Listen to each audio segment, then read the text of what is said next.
The world is made up of many different countries, cultures, and peoples. Yet despite all these differences, they all have one important thing in common. All human beings are born free and equal in dignity and rights. This is what it says in the very first article of the Universal Declaration of Human Rights of December 10, 1948. The notion of human rights has become one of the most important in the history of humankind. But what exactly are human rights? Who is responsible for protecting them? And do they really apply to all people? We describe human rights as those rights which apply to every single person, simply because he or she is a human being. They are innate. Human rights apply to every person in every part of the world, without exception. They are therefore universal. They also apply equally to everyone, regardless of race, religion, gender, sexual orientation, skin color, age, or other features that may distinguish one person from another. Human rights are part of international law. The UN Charter of 1946 already contained important passages on the meaning and protection of human rights.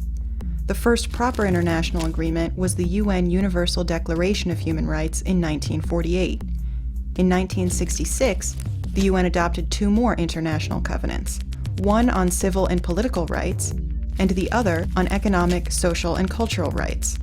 These declarations are collectively known as the International Bill of Human Rights and are the most important legal basis for human rights. In addition, there is a series of UN conventions. For example, the Geneva Convention relating to the status of refugees, the Convention on the Rights of the Child, the Convention Against Torture, or the UN Convention on the Rights of Persons with Disabilities. But what are the specific human rights anchored in these conventions? Human rights are often divided into three generations or dimensions. The first dimension, the classic political and civil liberty rights. These include the right to life and physical integrity, a ban on slavery and forced labor, protection from torture, freedom of thought, conscience, and religion, a comprehensive ban on discrimination,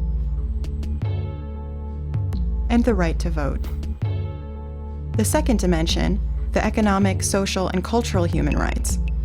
These include the right to work and to a decent wage, the right to form trade unions, equality between men and women, the protection of families, pregnant women, mothers, and children, the right to a decent standard of living, including the right to adequate food, the right to the highest attainable standard of physical and mental health, the right to education, and the right to participate in cultural life. The third dimension deals with the rights of groups. It includes the right to self-determination, the right to development, the right to a clean environment, and the right to peace. The principle of the indivisibility of human rights is important. That means none of the rights listed in the political, economic, social, and cultural human rights may have precedence over the others. Human rights can only be consummated when all facets work together. The exercise of civil and political rights depends on the safeguarding of economic, social, and cultural rights, and vice versa. And who exactly has the job of implementing and upholding human rights? Countries carry the main responsibility. They are obliged to refrain from any action that would violate human rights, must protect them from violation, and create the necessary conditions for people to fully exercise their human rights. The UN's central body is the Human Rights Council, a body of 47 countries based in Geneva.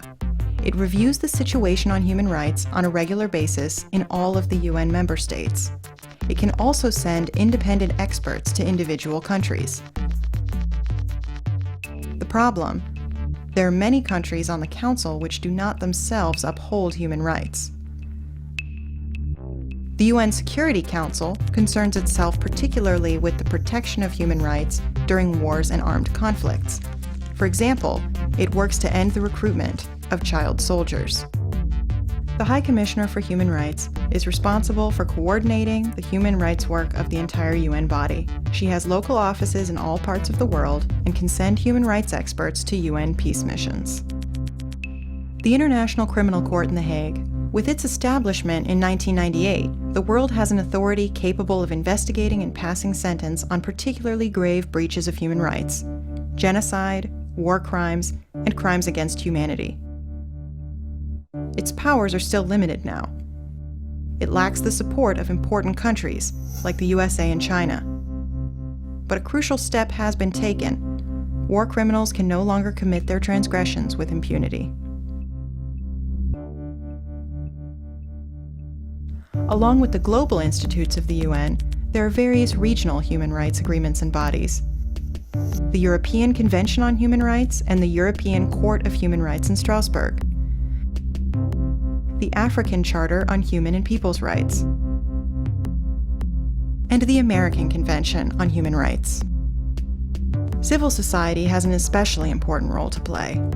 Non-governmental organizations such as Amnesty International and Human Rights Watch monitor the observance of human rights in places all over the world.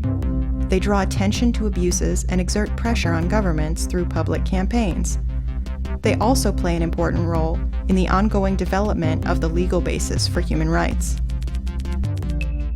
The creation of independent national institutes for human rights, which have an indispensable role as watchdogs, is also important.